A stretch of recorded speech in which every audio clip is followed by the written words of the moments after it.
Joseph for FTH 202, week 3.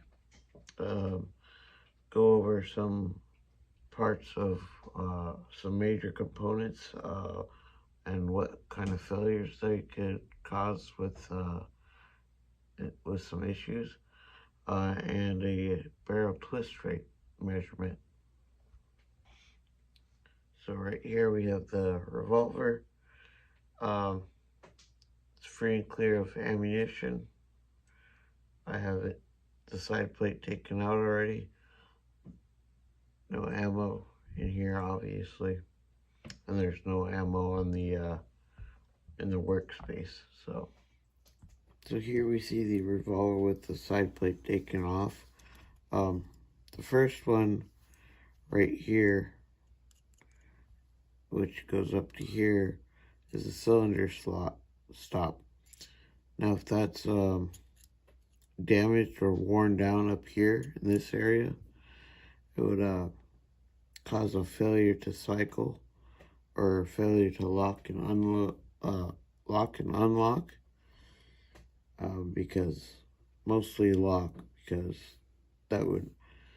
this is what stops the cylinder from continuing its movement through.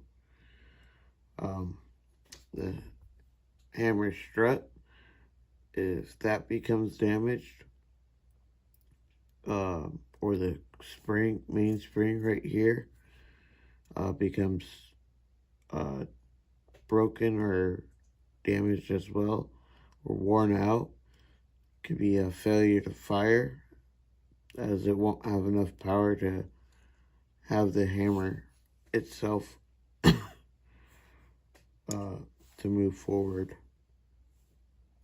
Now, the sear, double action sear, right in here, would with worn down parts on that, with the worn down surfaces on that, it'd have trouble cocking back, which could failure to fire as well, because it would be disengaging earlier than needed to when trying to pull it into action, such like that.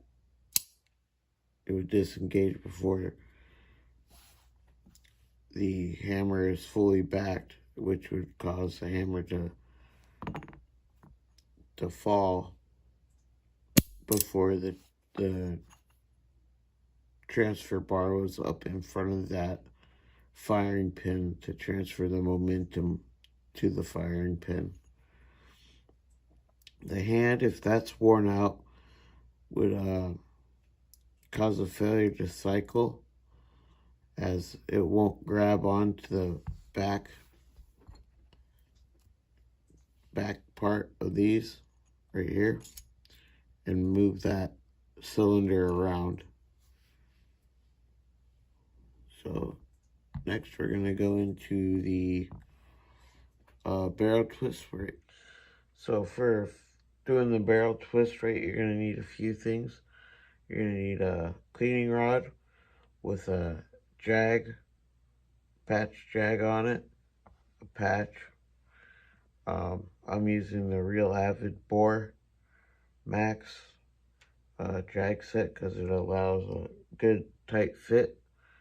You're going to need a flag on the cleaning rod so that you can visually see how far the cleaning rod is turning through the barrel.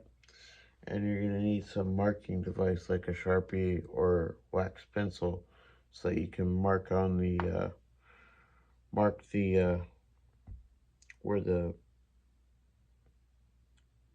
rotation. And then you're going to need some type of ruler for measuring how far that rod went in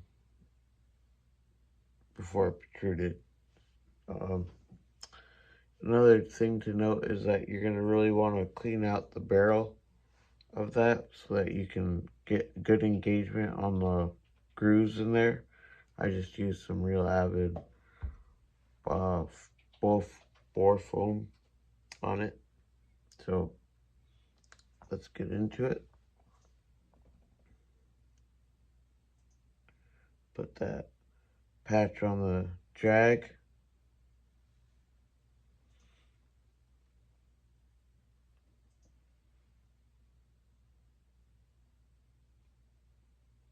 And I want to start with having the tape flag about at 12 o'clock as best as possible.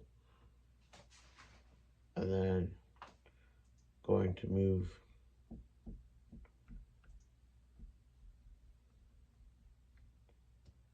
and let's see, it went about an eighth of a turn.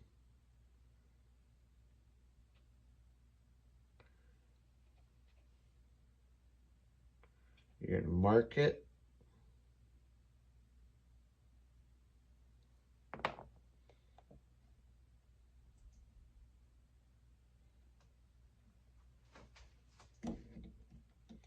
Remove the swab.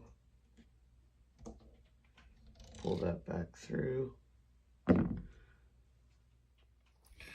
Now what you're gonna do is take your ruler and measure the distance from the start of the drag to where your mark is, and that's about 2 inches for me. And the flag twisted about an eighth of the way around.